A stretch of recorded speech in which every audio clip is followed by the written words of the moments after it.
All right, let's bring in South Carolina Republican Senator Lindsey Graham now. Senator, thanks so much for jumping on with us. As we can see, you're live from the White House there.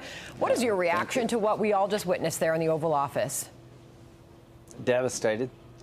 Everything I and many have been working for to try to get a new relationship with the United States around our critical minerals deal beneficial to both of us was completely obliterated today. I met with Zelenskyy this morning. I urged him to stay on message, be grateful, be thankful. We'll talk about details of security guarantees later. Keep it upbeat, keep it positive. It was absolute, utter disaster.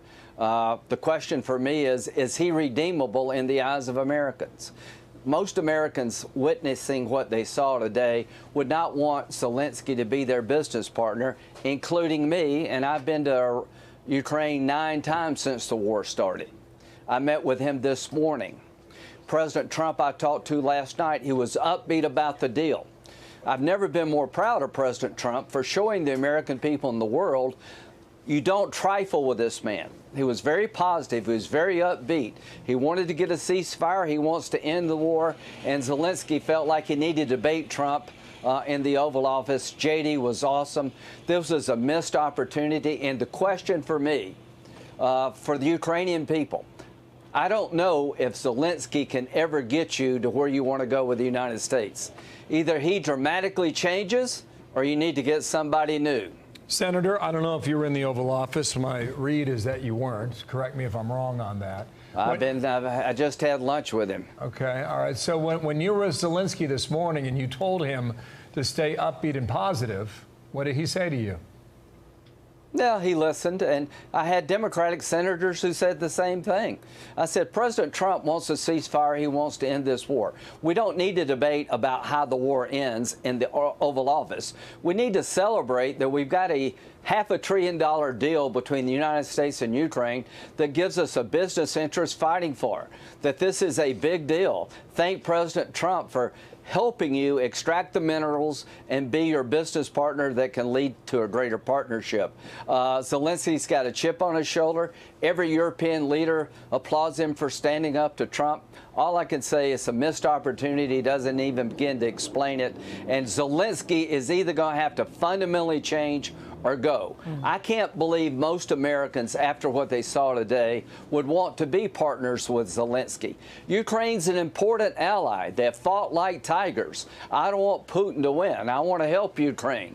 But it's hard to help people who seemed unable to realize the moment they're in. And President Trump handled it in a fashion that if I'm China, I'm Iran, I'm any would-be adversary, I'd be worried about right now. He gave a master class in how to stand up for America. Okay, so what we saw immediately following these exchanges, Senator, was the president kicked Zelenskyy out of the Oval Office, out of the White House.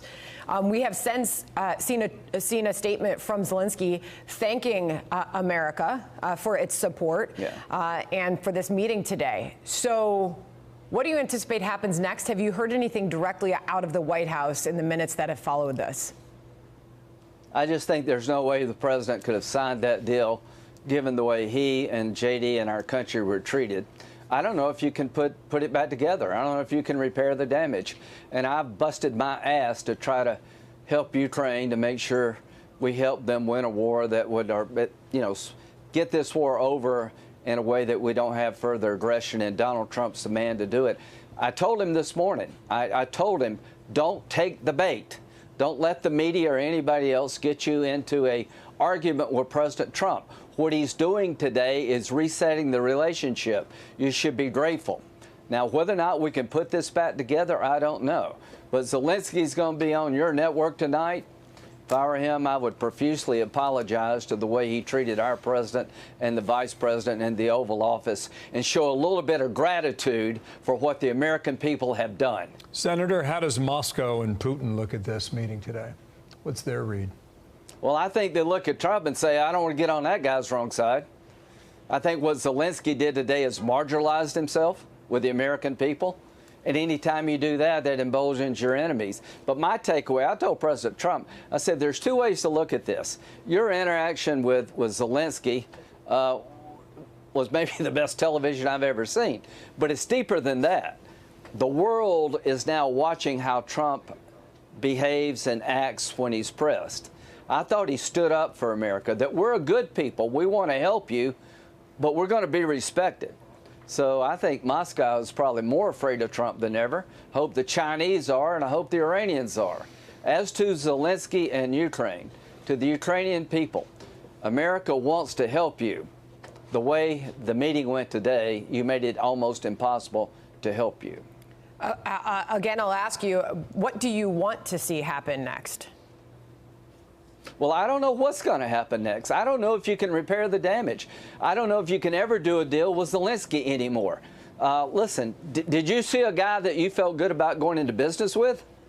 And I've been a fan. I've met him more times than I can count. But today showed just poor judgment, showed lack of control. Now, what I want him to do, I guess, is just to say, I screwed up big time for my country and for the U.S. relationship.